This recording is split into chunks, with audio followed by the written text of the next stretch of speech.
they are never kind to them।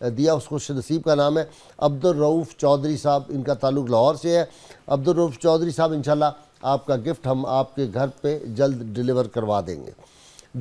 جی غازی صاحب، ڈوگروں کے مظالم کی تاریخ تو ہمیں معلوم ہے کہ جی اسلام کے بنیادی عقائد پہ جیسے ہی انگریز نے ڈوگرے کے ہاتھ بیچا، نماز پہ پابندی لگ گئی، گائے کے ذبیحے پہ پابندی۔ جی آپ بنیادی اسلامی ارکان نہیں ادا کر سکتے، اذان نہیں دے سکتے، نہیں دے سکتے تھے، انتہائی ظالمانہ ٹیکسز کا نفاذ، قرآن پاک کی بے حرمتی، درگاہوں کو جلانا، اور وہی ٹرینڈ بھارت نے آگے جاری رکھا ہے۔ اب بھی وہی ہو رہا ہے۔ بالکل جی، اب بھی وہی ہو رہا ہے۔ انسانی حقوق کی تنظیمیں کہتی ہیں 1 لاکھ سے زیادہ لوگ شہید کیے جا چکے ہیں، 40,000 سے زیادہ بے نام قبریں ہیں، گمنام قبریں ہیں، ہزاروں، دسیوں ہزاروں عفت مآب بیٹیوں کی عصمت دری کی گئی ہے، چھوٹے چھوٹے معصوم بچوں کو تشدد کا نشانہ بنایا گیا ہے۔ اور اگر اس سب کے باوجود کشمیری کھڑا ہے اور آج بھی پاکستان سے رشتے کا نعرہ لگا رہا ہے، تو ہم نے کیا دی ہے کشمیر کو؟ وہ تو اسی کے اوپر نعرہ لگا رہا ہے کہ اسلام نے جو ایک ہمارا تعلق بنایا ہے، جو قائد اعظم نے آئیڈینٹیفائی کیا تھا۔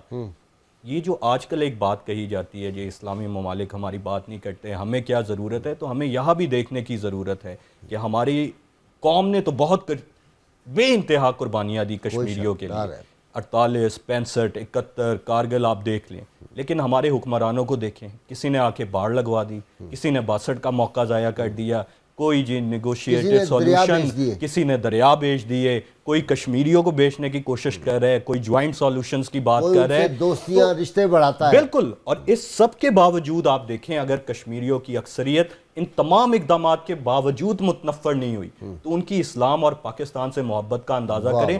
ذرا تھوڑا ہم غازی صاحب خود کو ان کی جگہ رکھ کے سوچیں، اگر ہماری قوم اتنی شدید قربانیاں دے ایک ملک کے لیے، ایک قوم کے لیے، اور اس کے حکمران اس طرح کی حرکتیں ہمارے ساتھ کر رہے ہوں اور اس کے باوجود ہم اس کا نام لیتے ہیں، تو کس حد تک ہمارا ناتا ان کے ساتھ ہے؟ کشمیر بنے گا پاکستان انشاءاللہ جی، کشمیر بنے گا پاکستان۔ اور اس کے باوجود یہ نعرے لگاتے ہیں نوجوان، یہ نعرے لگاتے ہیں، پاکستان کا جھنڈا لہراتے ہیں، کرفیو میں سینوں پہ گولیاں کھاتے ہیں۔ اور اس سے بڑھ کر آج کل جو ہمیں ایک لیسن دیا جاتا ہے، جی ذرا تھوڑا ریئلسٹک ہو جاؤ، میٹیریلسٹک ہو جاؤ، بھارت نے دسیوں ہزاروں ارب کے بجٹ دیے ہیں کشمیر کو۔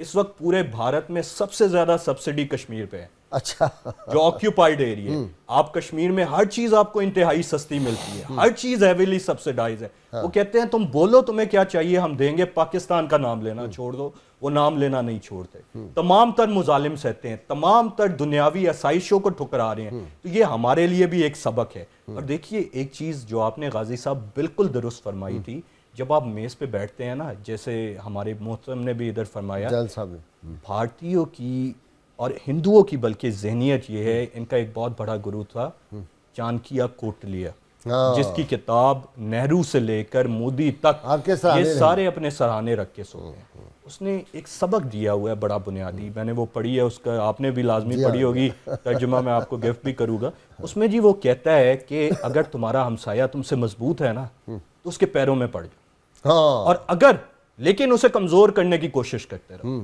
اور جس وقت وہ تم سے کمزور ہو جائے اس کو چھوڑو نا، اس کو ذبح کر دو۔ یہ وہ لیسن ہے جن کے اوپر یہ، اور آپ دیکھ لیں صرف پاکستان کی بات نہیں ہے، بھارت کے پورے خطے کے ممالک سے مسائل ہیں۔ سری لنکا ہے تو وہاں پہ تامل بغاوت کو انہوں نے شہ دی، بنگلہ دیش ہے تو یہ حسینہ واجد سے پہلے وہ ان سے تنگ آئے ہوئے تھے، حسینہ واجد نے تو اب ان کی غلامی میں اپنے دریاب جا کے دوبارہ بھارت کو بھیج دی ہیں۔ بھوٹان ہے تو وہاں کی شاہی فیملی بھارت نے مروائی، نیپال ہے تو وہاں ظلم و ستم کی داستان ہے، آج بھی وہاں مظالم ہیں۔ تو یہ صرف پاکستان کی بات نہیں ہے۔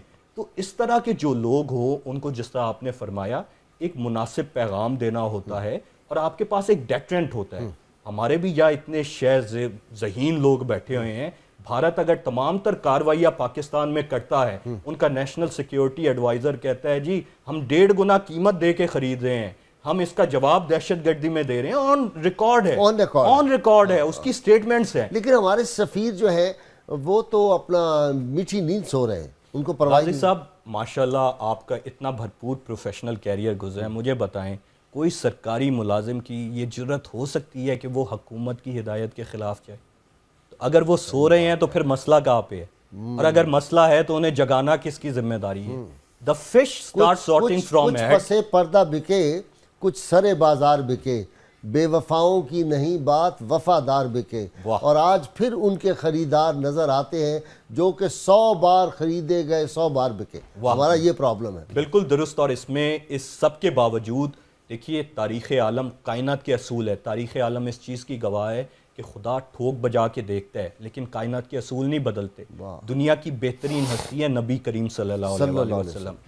کیا مشکل تھی، اللہ تعالیٰ کوئی تکلیف نہ دیتے، کوئی مسئلہ نہ آتا، سب کچھ ان کے قدموں میں ڈھیر ہو جاتا۔ ہمارے لیے ایک سبق دینا، 3 سال شیب ابی طالب، منہ سے کہنا آسان ہے، 3 سال تک بالکل بھوکے پیاسے درختوں کی چھال کھانی، طائف میں پتھر لہو لہان ہو جانا، جس کے لیے اللہ تعالیٰ نے کائنات بنائی، اور اس سب کے بعد پھر فتح مکہ آتی ہے۔ تو کیا اللہ تعالیٰ آپ کو ہمیں ایسے ہی جھولی میں دے دے گا؟ وہ ہمیں نہیں بجا کے دیکھے گا کہ جو کہتے ہو اس پہ کھڑے بھی ہو یا نہیں، اور اگر استقامت سے کھڑے رہیں تو اس کا وعدہ ہے۔ کیسے کشمیر کیسے فتح ہو؟ یہ تینوں سے سوال ہے۔ نمبر 1 کیسے کشمیر فتح ہو؟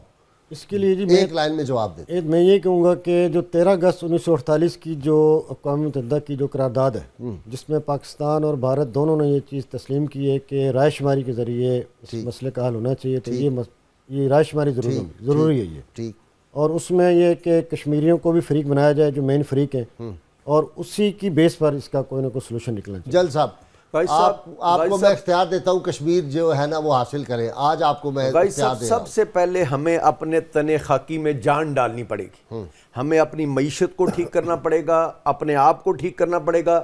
ہم دوسرے ملکوں سے گلہ کرنا چھوڑ دیں کیونکہ ہم خود کام نہیں کر رہے۔ ایک کشمیر کمیٹی ہے جس کا بڑا رول ہونا چاہیے۔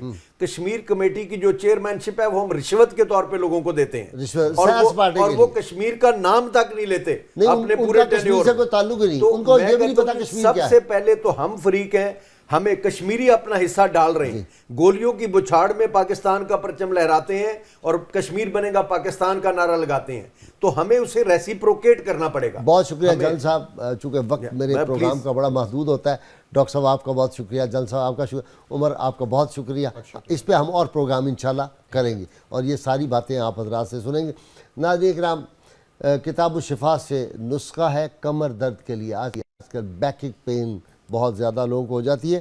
اگر کسی شخص کو کمر میں درد ہو تو دوسرا شخص باوضو ہو کر درد کی جگہ 7 مرتبہ یا اللہ لکھ کر انگلی سے لکھے اور دن میں 7 دفعہ اس عمل کو دہرائے، انشاءاللہ کمر کا درد جاتا رہے گا۔ شرط یہ اول و آخر جو درود پاک ہے وہ پڑھتے رہے، اور ہم جو فیس بک ہے اور ہماری جو سائٹ ہے اس پہ آپ دیکھ سکتے ہیں، انٹرنیٹ پہ اب موجود ہے، اور ہمارا پیج جو ہے اس پہ بھی آپ کو ملے گا۔ یہ سب نسخے ہم ڈاؤن لوڈ کر دیتے ہیں، وہاں پہ آپ اس سے دیکھ سکتے ہیں، اور انشاءاللہ کتاب بھی جلد کتاب الشفا جب پبلش ہو جائے گی تو آپ کی خدمت میں بھی ہم پیش کریں گے۔ سید علی المرتضیٰ شیر خدا فرماتے ہیں کہ جنت کی نعمتوں سے وہی شخص فائدہ اٹھائے گا جو دنیا کے مصائب و آلام پر صبر کرتا ہے۔ ناظرین کرام، اللہ تعالیٰ اس وادی کشمیر کو، اس کی ذات ان اللہ علی کل شیء قدیر ہے، لیکن جیسے عمر نے فرمایا ابھی کہ ہمیں بھی کچھ کوشش کرنی ہوگی۔ میں یہ سمجھتا ہوں ہمارا المیہ یہ ہے کہ جو لوگ شریک سازش ہیں ہم نام بھی ان کا کیسے لیں؟ عمر، جو لوگ شریک سازش ہیں ہم نام بھی ان کا کیسے لیں؟ کچھ ان میں دوست پرانے ہیں، کچھ باعزت ہمسائے ہیں۔ ہماری پرابلم یہ ہے، کاش اس قوم میں وہ لوگ جو چھپے ہوئے غدار ہیں اس قوم کے، وہ جو بزدل لوگ ہیں، کاش اللہ تعالیٰ ہمیں وہ حکمران عطا فرمائے جو جرت والے ہوں، جو مسلمانوں کی غیرت اور حمیت رکھتے ہوں، اور اللہ تعالیٰ وہ دن لائے کہ ہم کشمیر کی وادی کو آزاد کرا سکیں، اور وہاں پہ پھر اشہد ان محمد رسول اللہ کی فضائیں گونجیں، اور گونج رہی ہیں، اور انشاءاللہ تعالیٰ وہ وقت آئے گا۔ اللہ کریم آپ کا حامی و ناصر ہو۔ کل صبح انشاءاللہ تعالیٰ آپ کے پسندیدہ پروگرام صبح نور میں آپ سے ملاقات ہوگی۔ پاکستان کا مطلب کیا؟ کشمیر بنے گا پاکستان۔ بہت شکریہ۔